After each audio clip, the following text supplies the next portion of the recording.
আসসালামু আলাইকুম। সবাই কেমন আছেন? আজকে ইংলিশ গ্রামারের নতুন একটি বিষয় নিয়ে এলাম। তো ইংলিশ গ্রামারের আজকে যে টপিক নিয়ে কথা হবে বা যে টপিক নিয়ে কাজ করব আমরা, সেই বিষয়টার নাম হচ্ছে ট্যাগ কোশ্চেন। তো ট্যাগ কোশ্চেন কম বেশি প্রত্যেক প্রস্তুতিমূলক পরীক্ষাতেই থাকে। তো আজকে আমি দেখাবো যে কত সহজে ট্যাগ কোশ্চেন করা সম্ভব। তো এর জন্য আমাদের কয়েকটা নিয়ম দরকার বা নিয়ম জানা দরকার। তো প্রথম অবস্থাতে জানা দরকার যেটা জানা দরকার সেটা প্রথমে হবে যে ট্যাগ কোশ্চেনের যদি সেন্টেন্সটি হ্যাঁ বোধক হয় তাহলে সেক্ষেত্রে ট্যাগ কোশ্চেনে নেগেটিভ হয়, আর যদি নেগেটিভ হয় সেন্টেন্সটি তাহলে সেক্ষেত্রে ট্যাগ কোশ্চেনে কি হয়, অ্যাফার্মেটিভ হয়। আর সর্বদা আমরা যে ভার্ব দেওয়া থাকবে, সাহায্যকারী ভার্ব দেওয়া থাকবে, সে ভার্ব দ্বারা আমরা ট্যাগ কোশ্চেন করব। তো আমাদের প্রথমে রুলস হচ্ছে রুলস 1, সর্বক্ষেত্রে আমাদের জানা দরকার। তো রুলস 1টা হচ্ছে যে সেন্টেন্সটি যদি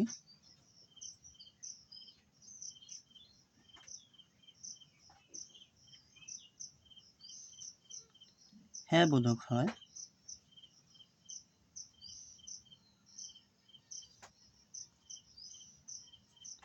সেই ক্ষেত্রে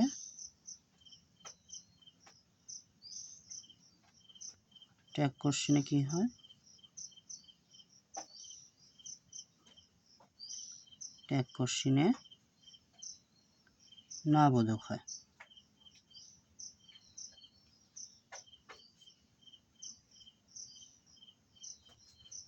তো আমরা প্রথমটা যেটা জানলাম সেটা হচ্ছে যে সেন্টেন্সটি যদি হ্যাঁ বোধক হয় বা অ্যাফার্মেটিভ হয় সেই ক্ষেত্রে ট্যাগ কোশ্চেনে কি হয়, নেগেটিভ বা না বোধক হয়। আচ্ছা, আর দ্বিতীয় রুলসটা হচ্ছে আবার যদি ধরেন যে সেন্টেন্সটি নেগেটিভ হয় বা সেন্টেন্সটি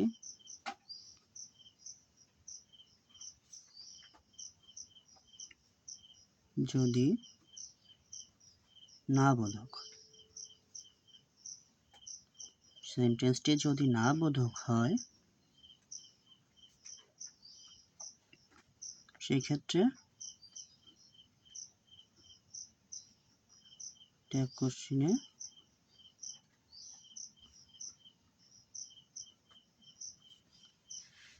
কোশ্চেনে কি হবে, সেক্ষেত্রে হ্যাঁ বোধক হবে।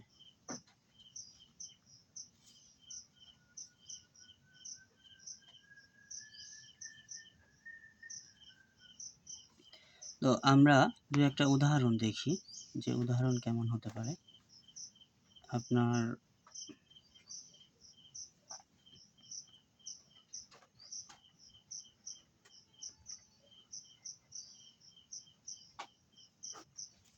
উদাহরণ বা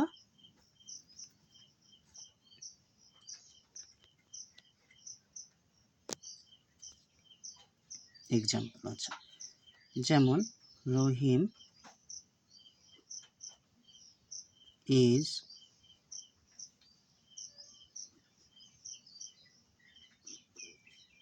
গোয়িং টু কলেজ।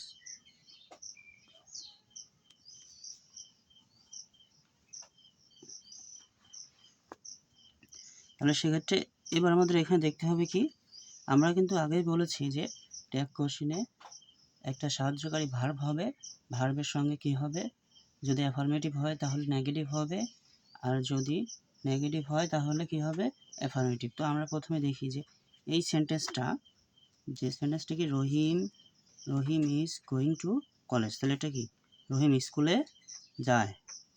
তাহলে রহিম এটা কি, সাহায্যকারী ভার্ব, তাহলে ইজ, যেহেতু বাক্যে কোনো প্রকার নট নাই বা সেলডম, হার্ডলি এগুলো নাই, সেক্ষেত্রে আমাদের কি হচ্ছে, এটাতে আমরা নেগেটিভ করবো। তাহলে ইজেন্ট, রহিমের ক্ষেত্রে আমরা কি লিখতে পারি, হি।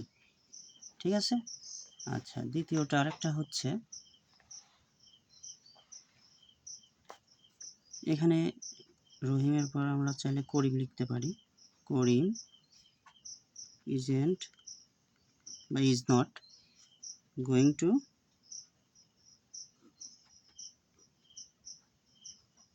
কলেজ। তাহলে এখানে কি হচ্ছে, এই যে ইজেন্টটা আছে নেগেটিভ, তাহলে আমরা প্রথমে ভার্ব ইজ, আর করিমের হি, যেহেতু ব্যক্তিবাচক ছেলে মানুষ পুরুষ, সেক্ষেত্রে আমাদের হি বসবে। তাহলে এই গেল যে আমাদের সেন্টেন্সটি যদি হ্যাঁ বোধক হয় তাহলে হবে নেগেটিভ, আর যদি না বোধক হয় তাহলে অ্যাফার্মেটিভ। আচ্ছা, এইবার আমরা চলে যাব টেন্সের ক্ষেত্রে। কিসে যাব? টেন্স। তো টেন্সের ক্ষেত্রে আমাদের যেটা নিয়ম, যে যদি রুলস নাম্বার 3,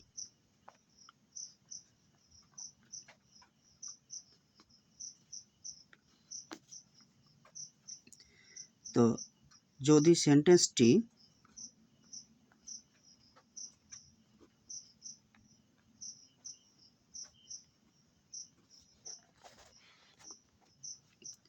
প্রেজেন্ট ইনডিফিনিট টেন্সে হয়,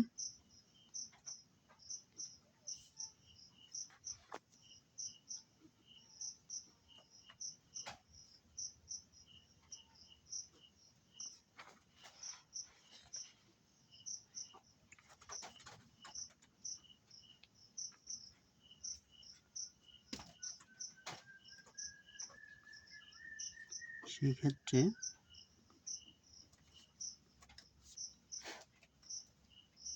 ট্যাগ কোশ্চিনে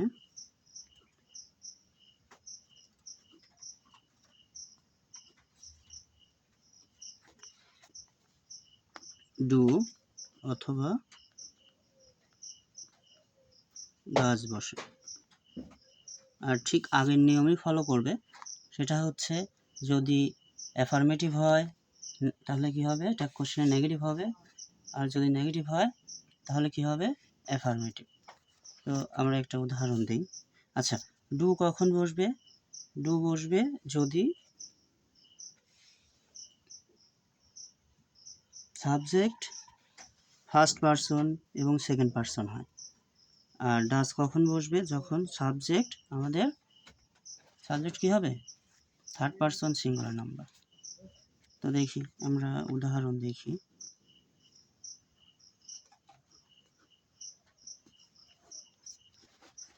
একটা উদাহরণ আমরা লিখতে পারি যে হচ্ছে আই গো টু কলেজ। আমরা সহজ সহজ উদাহরণ দিয়েছি, হ্যাঁ। আচ্ছা, তো গোটা প্রেজেন্ট ফর্ম, যেমন আমরা জানি যে হচ্ছে প্রেজেন্ট, পাস্ট, আরেকটা আছে কি পিপি, যেমন গো, ওয়েন্ট, গন, ডু, ডিড, ডান। ঠিক আছে, তাহলে গোটা কোন ফর্মে আছে? Present form. তাহলে গোর জন্য কি বসবে? ডু। আর এটা অ্যাফার্মেটিভ সেন্টেন্সের জন্য কি হচ্ছে? ডোন্ট। আর সাবজেক্ট কি? আই।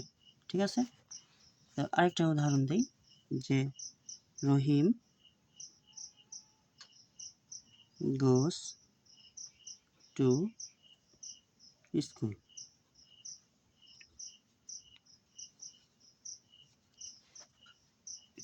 তাহলে দেখেন, গোস আছে, ভার্বের সাথে কি আছে? এস বা ইয়েস। আর রহিমটা কি? Third person. আমরা ফার্স্ট পারসন জানি কোনগুলা? আই, ইউ, আই, উই, আমরা জানি, তাই না? তাহলে গোসের জন্য কি হবে? ডাজ। এটা অ্যাফার্মেটিভের জন্য কি? ডাজেন্ট। আর রহিমের হি। তো আজকে আপাতত এই পর্যন্তই থাকবে।